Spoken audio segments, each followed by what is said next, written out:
New Westminster has its share of the homeless, and its police department, as part of the trend to combine traditional enforcement with more community outreach, created the Vulnerable Persons Liaison Office. Camille Oliveira, no stranger to Century House, is the constable assigned to that program, and Talk New West decided the time was right for an update on that important initiative.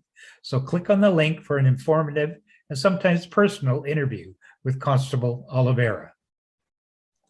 Welcome to Talk New West.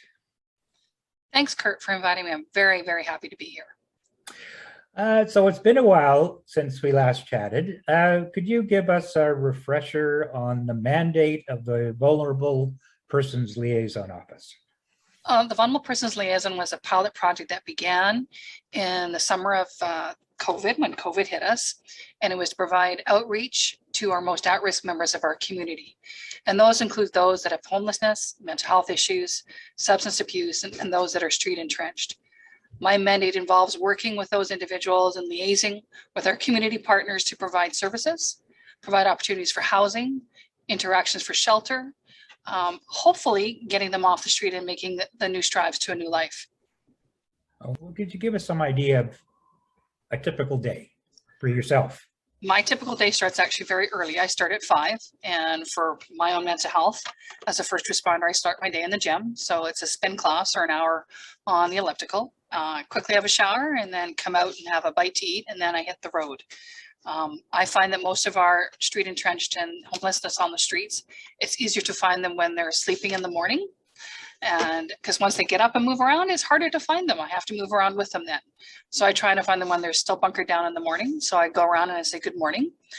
Some days I'm joined with an outreach worker from one of our community sponsors and community providers. And the person that I work with right now, Justin, has lived experience on the street. So he comes out and he helps me make those connections and provide referrals to services.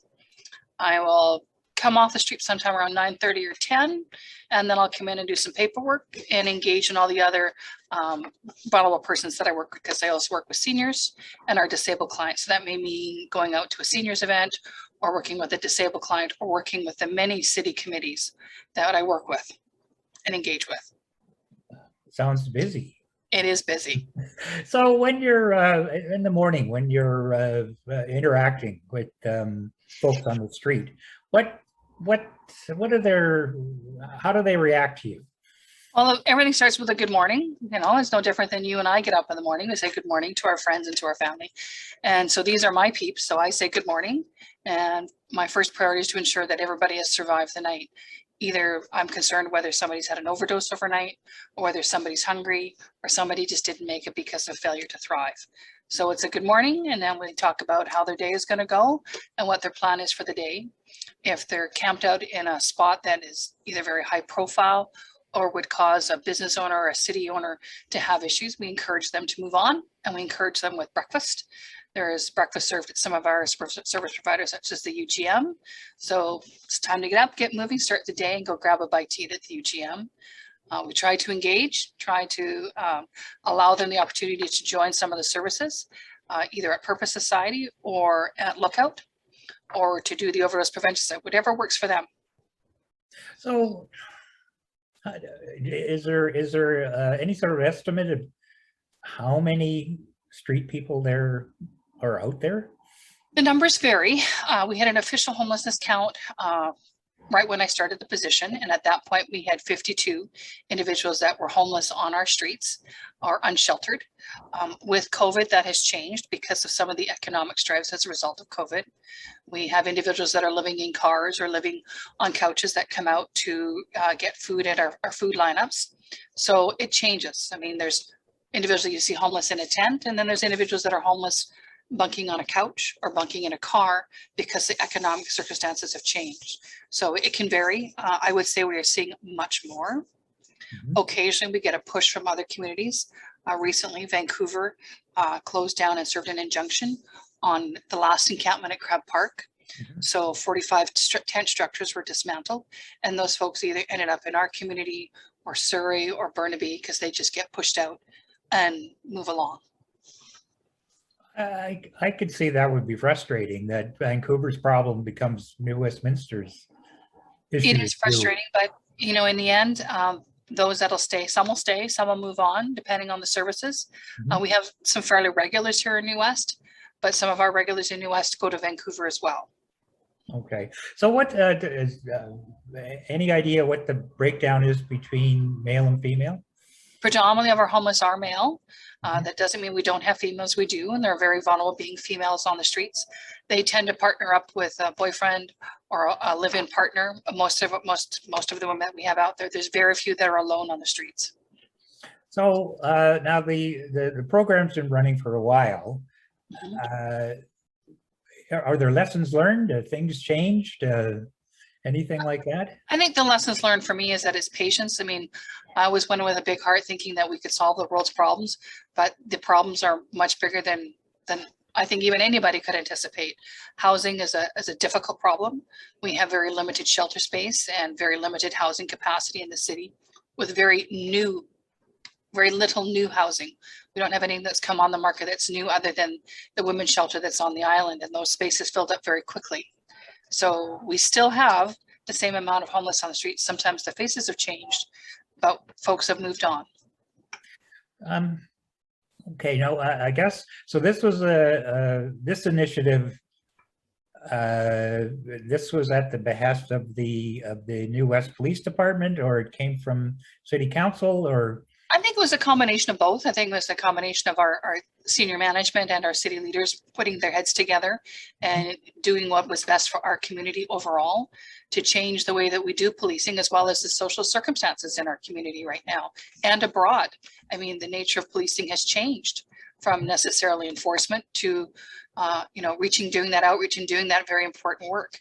I mean, we still have to do enforcement, but we need to change the way we do enforcement with this vulnerable population, in credence to some of those really big issues that are affecting our community, with our Aboriginal and Indigenous populations.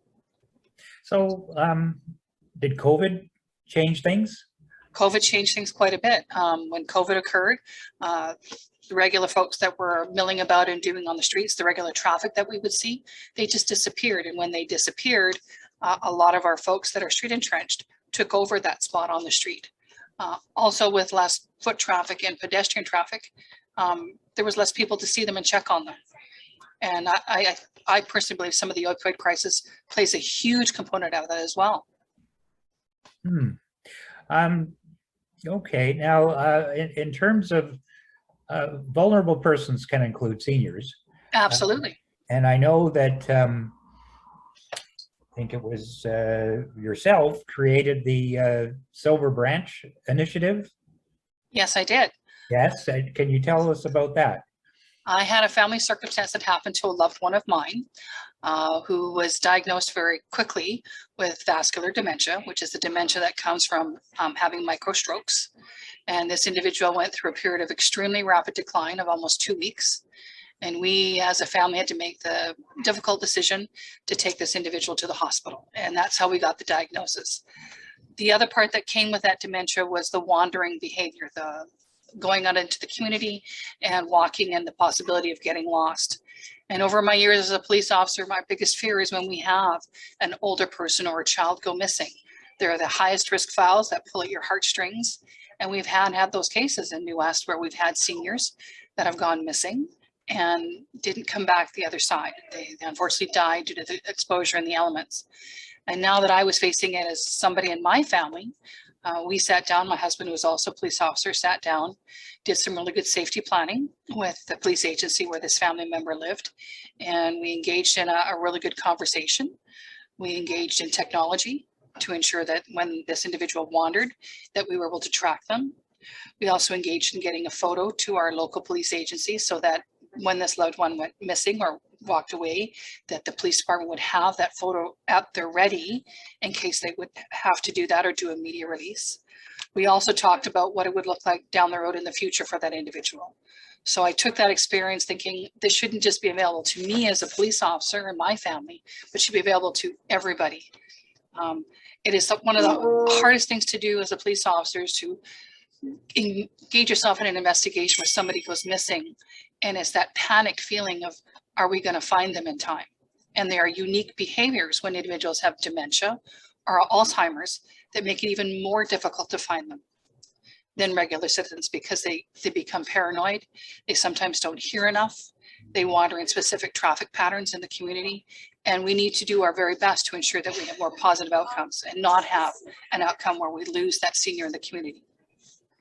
So, okay, now, so you develop the program. Mhm. How does the public get involved in what you've created? So the public can either call me or call the police department if they have a senior that's engaged in wandering behavior with dementia or Alzheimer's. Or often what happens is our members will go for a call for service. And usually it's called to check the welfare. Somebody has a loved one they haven't seen for a while, or that loved one is actually calling the police for a service for usually a very strange or bizarre circumstance. They will believe somebody's stealing from them, or they'll believe that somebody's broken into their home and that hasn't happened. And it's that period of decline and we get repetitive calls for service. So we've done some in-house training with our patrol members, and that in-house training enables patrol members to recognize that this is an issue of seniors' mental health as well as physical health, and addressing that and talking about that we need to call an ambulance or a family member to ensure that we get good diagnosis, good intervention strategies with Fraser Health, and then I follow up with contact and do the safety planning with the family. So it's kind of a wraparound service of health, mental health, and safety planning. Now, you mentioned using technology to track these individuals. What's the technology? Technology is something as simple as a watch. I mean, everybody has a cell phone or a smartphone. We can track a $1,100 phone iPhone anywhere. Why can't we track a human being? So we invested in a watch with very, very inexpensive, $100 off, believe it or not, Amazon. And this loved one would wear it. We're able to track them as they walk through the community, as well as there's alarms, simple alarms you can put on your door. One of the hardest parts for us with our loved one is that they would leave the house and my mom wouldn't know that, my dad is gone. So in order to prevent that from happening, we put very simple contact alarms, $40, really simple intervention. She knows when my dad was leaving the home. Now, before you go, you've had some good news. I understand you got some money. I do. I'm very, very fortunate in that some of our city leadership put in a proposal under the, I'm going to make sure I get this grant right. It's the Strengthening Communities Grant. And as a result of putting in a grant proposal, my position received $10,000 from the federal government. And what that'll go towards is providing hats, clothes, food, personal hygiene supplies for some of our street and trench. I mean, nobody thinks about that. Some woman on the street might need to have tampons or hygiene products in the community.